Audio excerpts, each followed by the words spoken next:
Hey, in this video, we'll talk about my experience being on set for the recent video. So let's get into it.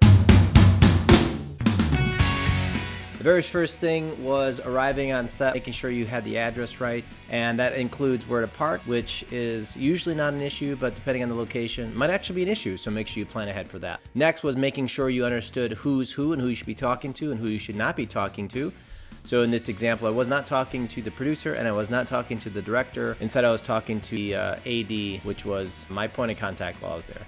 In addition, as actors are showing up, it's a good idea to get to know them, get to know their name. What I found was interesting was not only their name, but the name of their character in the script. The director, in my case, used the name of the character in the script instead of their actual name, which was a little confusing at first, but I think it actually makes a lot of sense to just refer to the character instead of the person who's the actor. Sorry, actors with your real names. The next thing was to understand where you're going to be sitting for the duration of the shoot, but then also where you could be when you were not in a shoot, making sure all your personal belongings are somewhere and not in the way or anything like that. I paid attention, I asked a lot of questions, I tried to absorb as much as I could without being a burden to the people actually trying to run the show, get to know people that I was working with and try to get to know a little bit about them and what their journey is like. We're all part of the same thing, we're trying to get towards the same goal. It was really interesting to be on set, to hear the lingo, to do your best and do a job, and not ask too many questions, but still be curious and still allow for some natural fun to happen. Look for opportunities to try things out, to provide feedback, maybe taking some still photos or taking some outtake type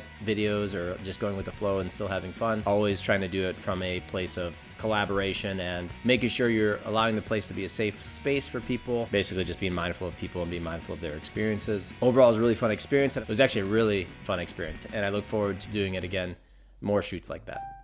Hey, thanks for watching. Like, subscribe, and maybe tell me about your experiences on set. Maybe this was just me. Bye!